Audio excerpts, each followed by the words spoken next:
नमस्कार, मैं जून मैसी from India fire news parliamentary state पे कुछ हेडलाइन है हम आपको दिखाते हैं। यहाँ पर लिखा हुआ है वोट नहीं, आप वोट नहीं, हिंदू दलित मुसलमान होश में आओ, साथ रहो और सत्ता पाओ। ये कौन सी बात है? हिंदू मुसलमान होश में आओ और सत्ता पाओ। ऐसा क्या इस भारत देश में हो रहा है जो हिंदू मुसलमान को होश में लाने के लिए बात कह रहे हैं? और जो वोट एक अधिकार है वो कह रहे हैं वोट नहीं और वोट नहीं। ऐसा क्यों आज भारत की जनता ऐसा क्यों बोलने के लिए मजबूर हो गया? हम बात करेंगे उस लोगों से।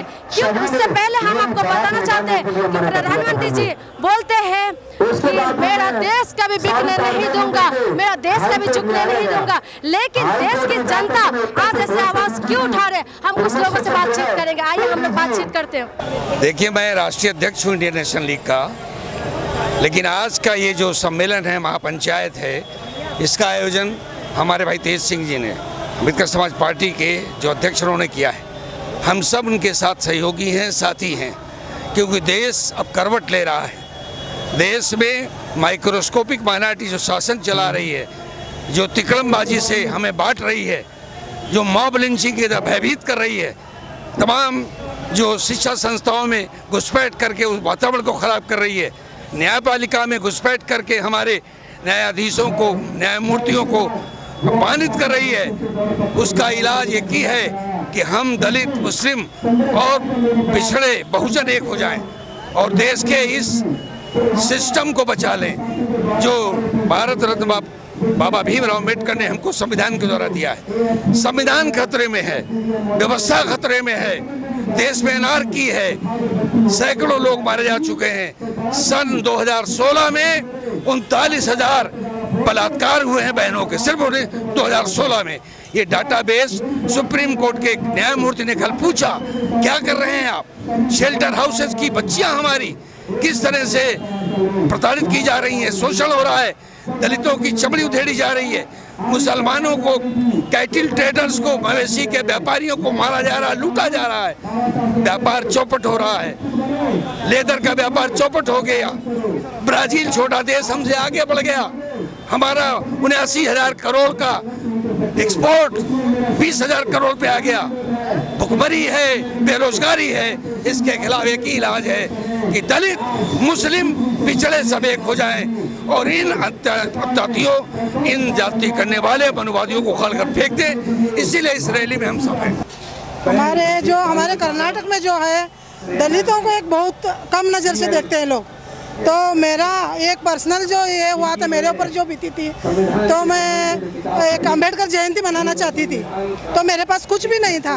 तो मैं हमारे गांव के मैं एमएलए के पास गई, तो मैं अम्बेडकर जयंती मनाना चाहती हूँ, तो मुझे कुछ हेल्प चाहिए आपकी।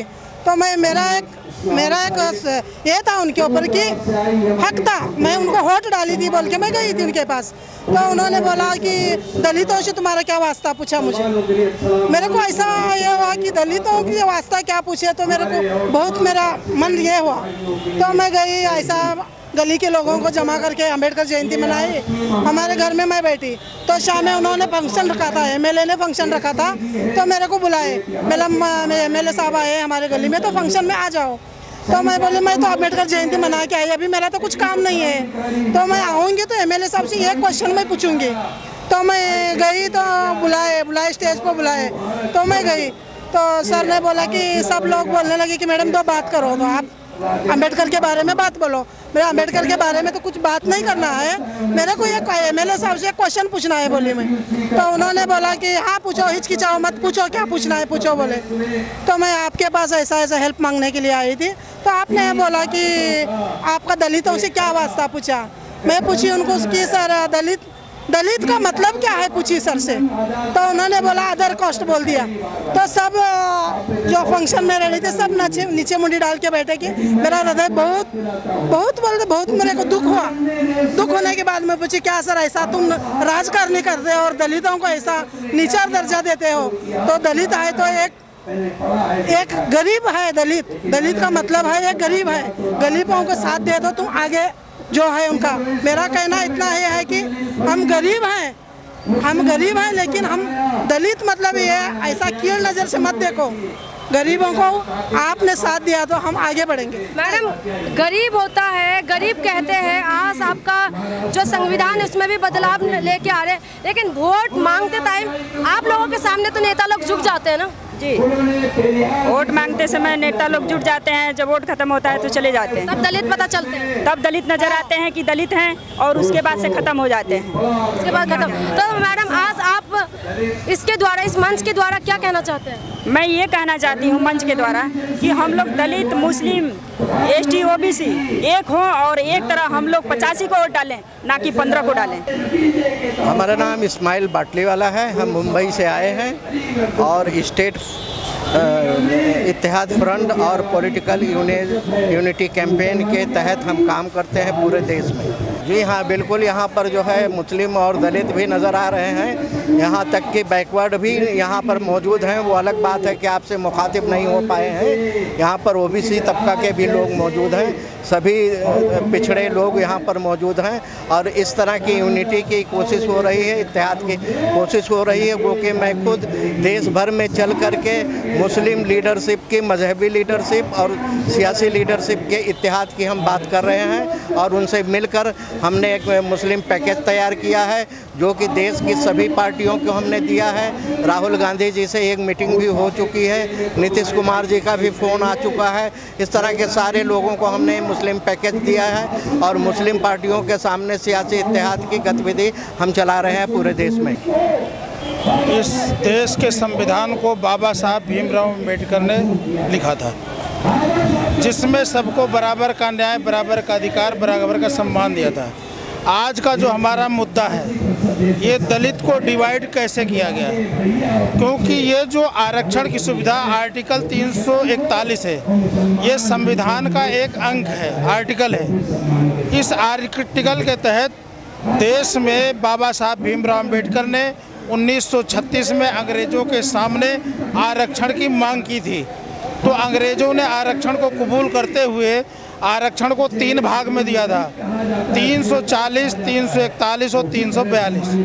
340 है OBC के लिए, 341 है पिछड़े वर्ग के लिए और 342 है खाना बदोश यानी बंजारा टाइप के लिए, आज यहाँ कल वहाँ। सवाल ये उठता है, जब संविधान हमें अधिकार देता है, भारत का संविधान नंबर 15 कहता है कि देश में किसी के साथ धर्म के नाम पर भेदभाव नहीं किया जाएगा।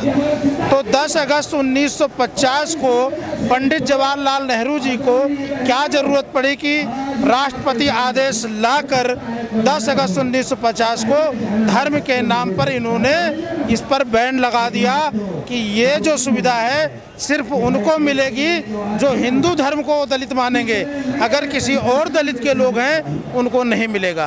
भारत में 7 धर्म हैं, हिंदू, मुस्लिम, सिख, ईसाई, बौद्ध, पारसी, जैन, जिसमें एक धर्म के मानने वाले दलित को रखा, बाकी सबको बाहर कर दिया।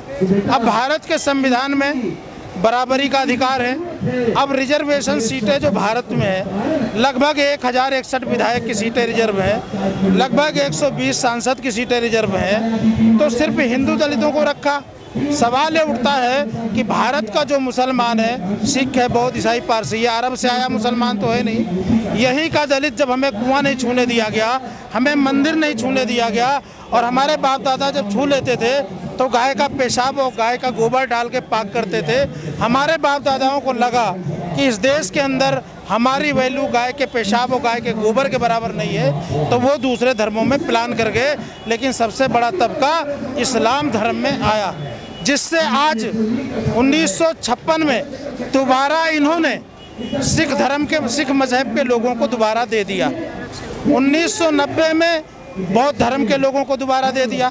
लेकिन भारत की सेकंड आबादी जो मुस्लिम है, इसको आज तक इन्होंने नहीं दिया, जिसमें सच्चर कमेटी की रिपोर्ट और रंगनाथ मिश्रा की रिपोर्ट ये कह रही है कि मुसलमानों की हालत आज उन दलितों से पीछे है जो पिछले ज़माने के दलितों के पीछे खड़ी हुई है। हमारी संख्या झल्ली, पल्ली, रेड़ी, रिक्शा, ठेला, नींबू, धनिया पे पहुंच गई है। शिक्षा हमारे से नदारत हो, कोई गरीबी के कारण पेट पालें या बच्चे पढ़ाएं, गरीबी के कारण शिक्षा नहीं दे पाए, स्वास्थ्य नहीं हमारे पास, हमारे लोग अक्सर झोपड़ियों में रहते, कूड़ा कचरा बिनने की नौबत आ गई। तो आखिर जो एक तबका है वो नीचे गिरता जा रहा है, इसकी जिम्मेदारी किसकी है? सरकार की जिम्मेदारी है ना कि हमें शिक्षा दे, हमें रोजगार दे, हमें सुरक्षा दे।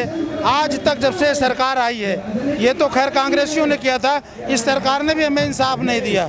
आज भी जैसा का तैसा, और बल्कि जगह जगह माप लिंचिंग हो रही है, मुसलमानों को मारा जा रहा है, दलितों को मारा जा रहा है। आखिर ये कब तक जुल्म बर्दाश्त किया जाएगा, कब तक ये जुल्म होता रहेगा? तो इसके खिलाफ ही आप लोग आज एक ही प्लेटफॉर्म में नजर आ रहे हैं। जी जी, आज हम दलित मुसलमान सब इकट्ठे हो रहे हैं, इसलिए दलितों जो हमारे रगों में खून बह रहा है, ये हमारे दलित बाप दादाओं का ही खून है। हम कोई अरब से आए मुसलमान नहीं है। मजहब हमने जरूर बदला है, लेकिन बाप दादा पूर्वज हमारे दलित ही हैं, इसलिए हम लोग इकट्ठा होकर इस लड़ाई को लड़ने का काम कर रहे हैं। ऐसा नहीं है, nation is hijack by fascist.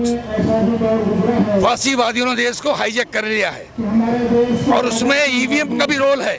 लिखने वाले ने किसी ने ये लिखा है कि ईवीएम है तो वोट नहीं, ये नहीं कहा वोट नहीं, वोट देंगे। वोट हमारा जन्मसिद्ध अधिकार है, वोट भी देंगे, लड़ेंगे भी, लेकिन ईवीएम को हम हटा के दम लेंगे। ये है नारा। ईवीएम नहीं हटेगा सर तो फिर कैसे होगा? देखिए, आंदोलन जन आंदोलन होगा। ईवीएम न हटाने में कांग्रेस का भी रोल है। ये मनुवादी पार्टियां नहीं चाहती ये में हटे, न भाजपा चाहती है न कांग्रेस चाहती है, लेकिन हमारे बहुजन देश के सब चाहते हैं ईवीएम तो हटेगा, आरएसएस भी हटेगा, देश बचेगा, संविधान बचेगा, ये हमें विश्वास है। ये आपका विश्वास है, लेकिन लोकतंत्र कहीं ना कहीं खतरे पे आ चुका है। खतरे में है। 4 सुप्रीम कोर्ट के सीनियर वरिष्ठतम न्यायमूर्तियों ने कहा है।